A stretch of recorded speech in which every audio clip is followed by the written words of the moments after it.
This is my review of the Kat Percussion KT4 drum module after using it live for 7 days. That's coming up. What's up guys, Justin Greenwald here, welcome to 65 Drums. This is the place to keep on top of all things eardrum related, so consider subscribing if you haven't yet. This is my review, but it's more like a part 2 of my original Kat Percussion KT4 review. That was more like a review of the entire drum set. This is focusing more on the sounds after using this in a live environment. The thing is, when you use an electronic drum set for weeks and then do a review, that's different because like you're playing it in some room by yourself than when you actually play live with it for days and days in a row. You see flaws, you see advantages a little bit more clearly, and you're playing the sounds with other musicians. You're seeing how it blends with music and all that good stuff. The conclusion I came to very quickly was what my original conclusion was.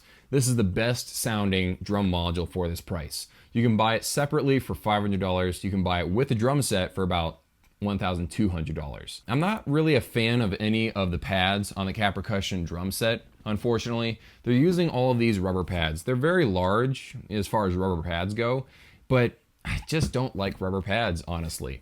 These should have died in the early 2000s. We should move on to all mesh or all silicone pads. Like regular rubber pads, this is just a way for a drum company to make more money off their drum set because of how cheap these are to manufacture, I'm guessing. I'm not a fan of the rubber pads. Also the cymbals, they won't last forever. Just know that going in. I'm not telling you they're gonna break, you know, in the first 6 months of playing, but they're not gonna last forever. They're not incredibly durable, unfortunately. But the drum module is very interesting. They sampled a bunch of different drum companies for this drum module. I believe it was Gretsch and DW, I think, and then Sabian cymbals and Zildjian cymbals. There are some great sounds in here, and they are recorded at a decent quality. Here's the thing, a lot of drum modules, in fact all of them, are recordings of acoustic drums. They're all samples. They use better samples in some drum modules than others. This drum set just sounds great. Like, connect this to whatever pads you're gonna end up using, it will definitely be better than like a Yamaha DTX502 drum module, which is like $200 or $300 if you buy it separately. And this sounds better than a Roland TD11 drum module, which is like, I don't know, I think it's somewhere around $300 to $500. So as far as the competition goes, this thing definitely wins. It just sounds really, really good. Now, in my previous review of the KT4 drum set, I mentioned that they didn't have like enough layers of sound in this drum module. I want to amend that statement a little bit. It's not that there's not enough layers of sound in here, but the transition in volume and everything is just way too abrupt. Now, if you're about to go in the comment section and tell me that I should have tried all the different trigger presets and everything, I did try out all of the different, trigger curve types, and it didn't really fix the problem. The normal trigger curve setting was the best. It worked the best for me. The one thing I do not like about this drum module is the fact that there aren't individual outputs on it, or inputs on it. You have a cable snake that connects right there. That ties you down because the cable snake has predetermined cable lengths, which means you can only put a crash cymbal right here, and then you can only put the Tom 3 right here. Just because the lengths have been measured out so precisely, you don't have a ton of flexibility. And also, it's just, if you damage one cord, you have to buy an entire new cable snake, which can be a tad expensive versus just spending 10, 20 bucks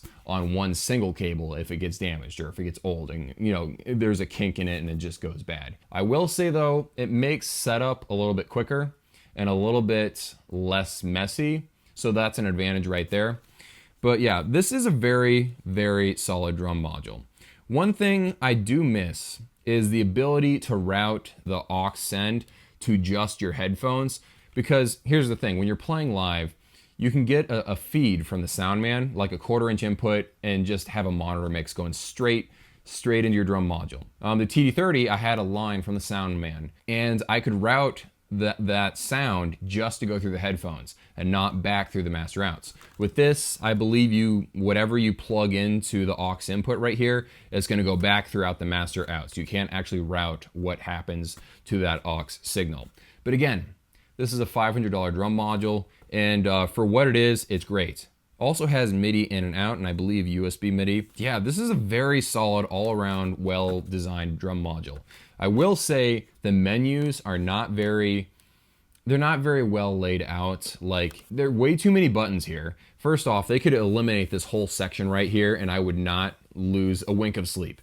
Like, there's no reason for these to light up whenever you hit a pad. There's like no reason for that to happen. Unless you want to edit sounds, but you don't actually want to hit a pad. Yeah, that's useless. It makes the drum module look more complicated than it actually is. And just getting around the menu, once you learn it, it's fine, but it's just not a very intuitive thing to just pick up and figure out where everything is. You can figure it out eventually, and there are tutorials out there. I'll link one down in the description below. But I just feel like they should have done this in a more intuitive way. And one other thing I wish they had done was I wish there was a compression effect on this. And the second thing is I wish there were individual EQ for all of the different drum sounds. There's a master EQ here for high, mid-high, low-mid, and low, but there's no individual EQ presets for each individual pad. You can't adjust that. You can just do a global EQ thing. So that's another thing missing. But again, it's a $500 drum module. I'm kind of comparing it to features that are on $2,000 drum modules. So I should give it a little bit more slack than that. Overall, this is the best sounding drum module for this price point. I mean, I'd enjoy the sounds of a TD25 more, but it's an extra $500. You could buy 2 of these for the price of a Roland TD25 drum module. It's just a really good sounding drum module.